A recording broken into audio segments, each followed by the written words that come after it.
Students, let us see the second episode for today. It's very important. So, take care of your listening and be with me throughout this episode. Now, we are entered into our exam part of the lesson. Okay, now from the measurement, our book back questions and the exam part of the lesson is started. The measurement. See, there is a proverb that when you can measure what you are speaking about and can express it in numbers, you know something about it. That's a proverb. It shows that how measurement is very important in physics and in our life. The comparison of any physical quantity with its standard unit is known as measurement. Measurement is the basis of all scientific studies and experimentation. Physicists always deal with numbers which are measurement of physical quantities.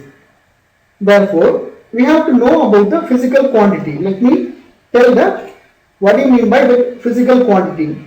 Quantities that can be measured and in terms of which laws of physics are described are called physical quantities. Except some of this, you all know the examples are length, mass, time, force, energy. They are based on the laws of physics.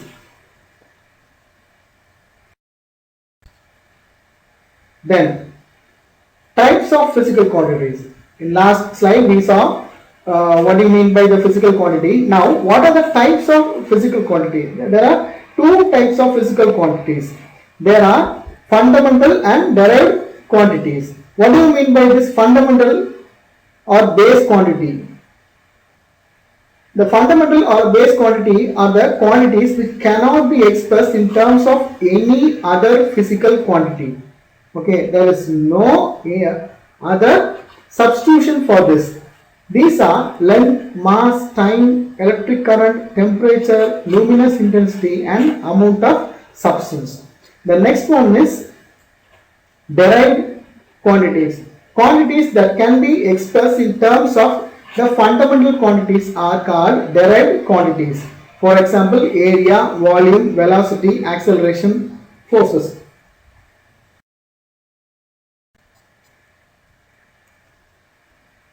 Now, we need a unit to measure all these physical quantities. So, what do you mean by this unit?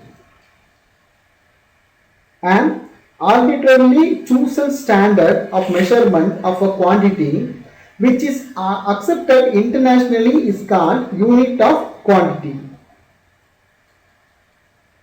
The units in which the fundamental quantities are measured are called fundamentals or base units. The units of measurement of all other physical quantities which can be obtained by a suitable multiplication or division of powers of fundamental quantities are called derived units. That means these derived units are a substitution from the fundamental or base units. Now, in earlier days, the world used some different types of measurement system. Okay, the common system of units used in mechanics are, that means before 1960, that means nearly 50 to 100 years before. The British engineering system of unit is FPS, that is foot, pound and second as for length, mass and time. Then CGS system is the Gaussian system. We are going to see what do you mean by Gauss in our lesson later. This system is for centimeter, gram and second as length, mass and time. Then NKS system, which is based on meter, kilogram and second as length, mass and time.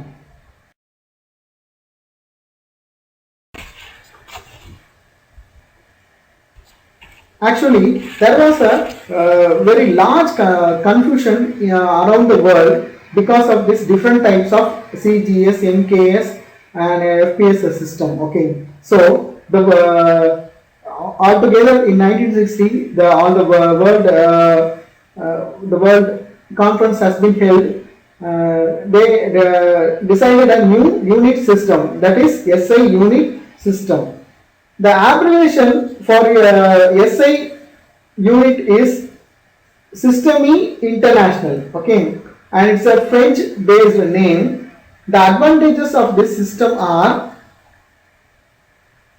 this system makes use of only one unit for one physical quantity, which means a rational system of units. Then in this SI unit system, all the derived units can be easily obtained from basic and supplementary units, which means it is a coherent system of units. The third one, it is a metric system, which means that multiplies and submultiplies can be expressed as powers of 10. As I told, you have to put zeros after the powers. Okay, if it is 10 to the power 55, you have to put 55 zeros after the 10.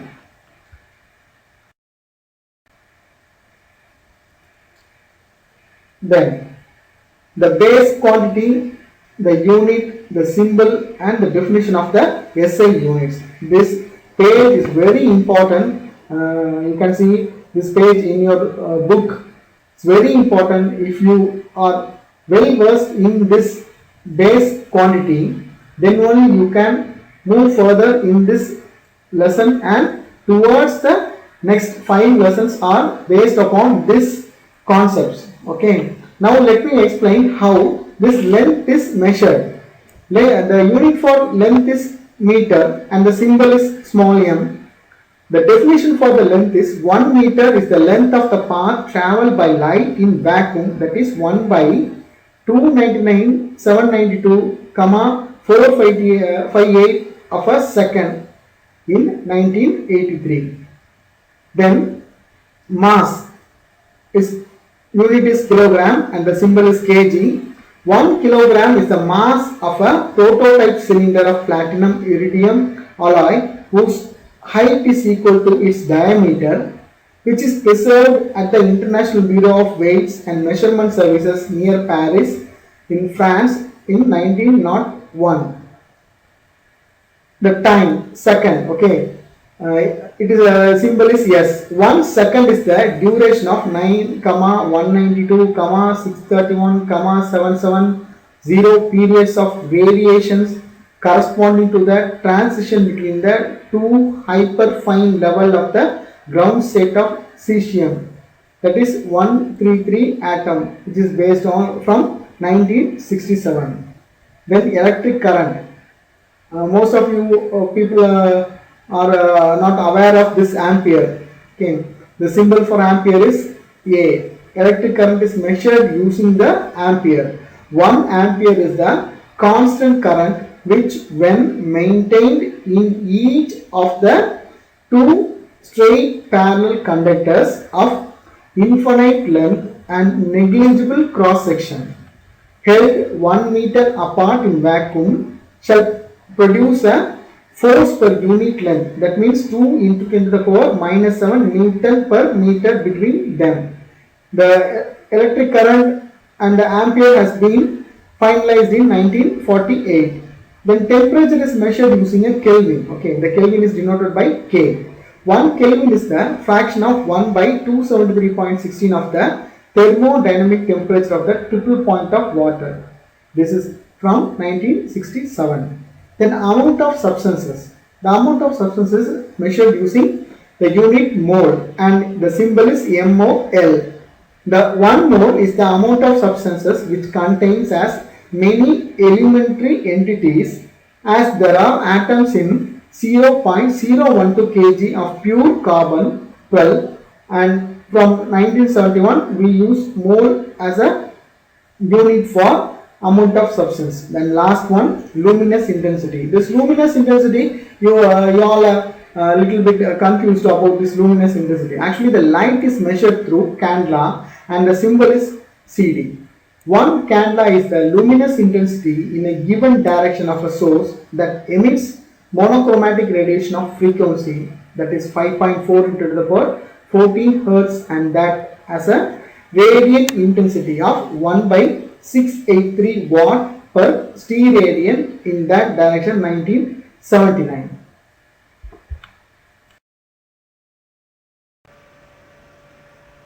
Dear students, this lesson is the base for all the lessons in this 11th standard and your 12th standard. So, try to learn this lesson very carefully.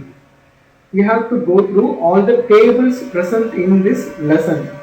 I will explain you in the next episodes, and take care of the lessons and try to get the basic understandings. Okay, then interact with me today in the through the WhatsApp group, and if you have any doubt, if you have any suggestions, if you have anything you want to clear from the subject side, please call and send messages through this. Thank you.